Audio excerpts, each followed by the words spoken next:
Mr. Meddle's morning. Mr. Meddle was a pixie who couldn't mind his own business. He was forever poking his long nose into other people's houses and meddling with whatever they were doing.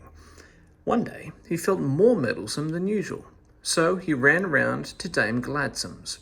She was very busy that morning, but as soon as she saw Mr. Meddle's nose round the door, she flew to shut it. "I've come to help you," said Meddle crossly. "Oh, I'm much too busy to be bothered with your help," said Dame Gladsome, and she turned the key in the lock. Mr. Meddle frowned and went to Old Man Twinkle, who was on the top of a ladder outside his big bookcase, turning out all his old books and dusting them. "I'd like to help you," said Meddle, putting his head in at the window. He gave Old Man Twinkle such a fright that he fell off his ladder and bounced onto the table, sending his books up into the air. Meddle decided not to wait and see what Old Man Twinkle said. He ran off and came to a neat little house on the top of the hill. It belonged to Mother Hay-Ho. Meddle didn't know her very well. He knocked at her door. Mother Hay-Ho opened it. She had a handkerchief tied round her head and a duster in her hand. "Good morning," said Meddle politely. "Is there anything I can do for you? I happened to be passing, and as I had nothing much to do today, I wondered if I could be any help to you." "How nice of you," said Mother Hay-Ho, who didn't know what a nuisance Mr. Meddle could be. "Well, I badly want some butter and some eggs. Could you fetch some for me?" Meddle was off like a shot. He went to the dairy, got the butter and eggs, and ran back with them. Mother Hay-Ho opened the door. Meddle rushed in, but unfortunately he didn't notice that Mother Hay-Ho had just polished the floor. He slid on a mat, turned head over heels, and the bag of eggs went flying to the ceiling and came down, smack, on Mother Hay-Ho's head. Mother Hay-Ho was not at all pleased. Meddle put the butter carefully down on a chair and rubbed his bruises. "Anyway, the butter's not broken like the eggs," he said. "Don't be silly," said Mother Hay-Ho, trying to get the eggs off her hair. "Butter doesn't break, but if it did, you'd have broken it. Now I shall have to wash my hair." "I'll help you," said Meddle eagerly. He fetched a bowl for Mother Hay-Ho and filled it full of water.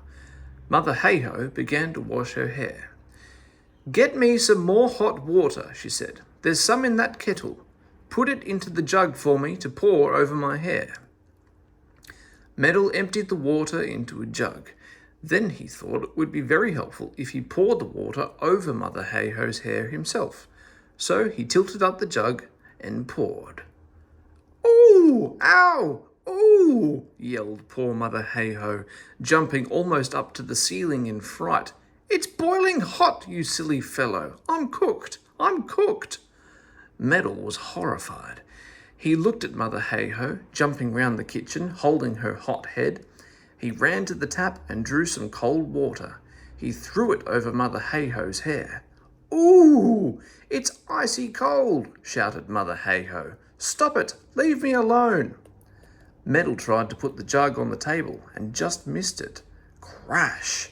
It fell onto the floor and broke. "My best milk jug! Oh, my best milk jug!" wept Mother Hay-Ho in despair. "Sorry," said Meddle.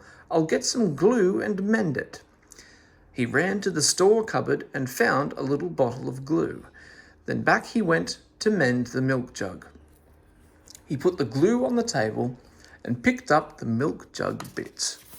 But just as he was pressing them together, his hand slipped and he knocked the glue bottle off the table. The glue poured out onto the chair, the table, and the floor. Oh, what a mess! Mother Hay-Ho was busy drying her hair and didn't see what had happened. Meddle picked up the glue bottle, but he couldn't pick up the glue. The next thing that happened, of course, was that Meddle stepped straight into the sticky glue. His shoes stuck to the floor, and when he tried to get away, his feet slipped out of his shoes, and there he was, dancing about in his socks. And, of course, the next thing he did was to dance right onto the glue again. This time, when he tried to get out of it, his socks came off, and there he was in his bare feet. Mother Hey-Ho put her towel down at that moment and saw Meddle rushing about in bare feet. She was most astonished.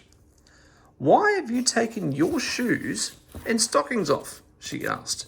"Do you think you're going to bed or something?" Mother Hey-Ho put her towel down on the gluey table and glared at Meddle. She was getting tired of him. When she tried to pick the towel up, she couldn't. It had stuck. She pulled in surprise.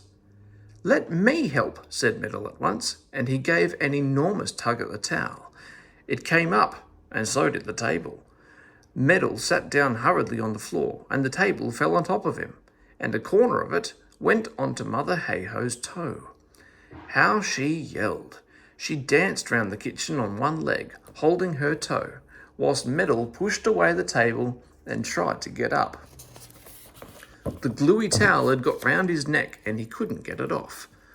"Oh, you wicked fellow," cried Mother Hey-Ho. "Look at all the mess and muddle you've made. Look at all the damage you've done. Now don't you dare to do another thing. Sit down and don't dare to move." Mother Hey-Ho looked so fierce that Mr. Meddle thought he had better do as he was told. So he sat down, squish, on a chair. But Mother Hey-Ho only yelled at him all the more. "Oh, you bad fellow! Oh, you silly pixie! Now you've sat on my butter! Get up! Get up! You're sitting on my butter, I tell you! You've broken my eggs, and messed my hair, and nearly cooked my head, and broken my milk jug, and got glue over everything, and hurt my toe, and now you must sit on my butter. What else will you do, I'd like to know?" Mr. Meddle was frightened. He got up off the butter and tried to go to the door in his bare feet. He could see Dame Gladsome and Old Man Twinkle coming by outside. "I can see 2 friends of mine," he said to Mother Hey-Ho. "I must go." "Well, I'll help you to go," said Mother Hey-Ho fiercely, and she caught up her big broom. Swish, swish, swish. She swept poor Meddle right off his feet, and he shot down the garden path and through the gate in a fearful hurry. He landed just under Old Man Twinkle's feet and gave him a fright.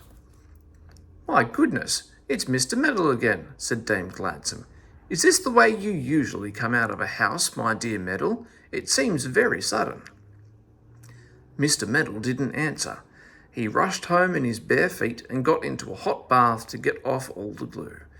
But it won't be long before he meddles again with somebody. He just simply can't help it.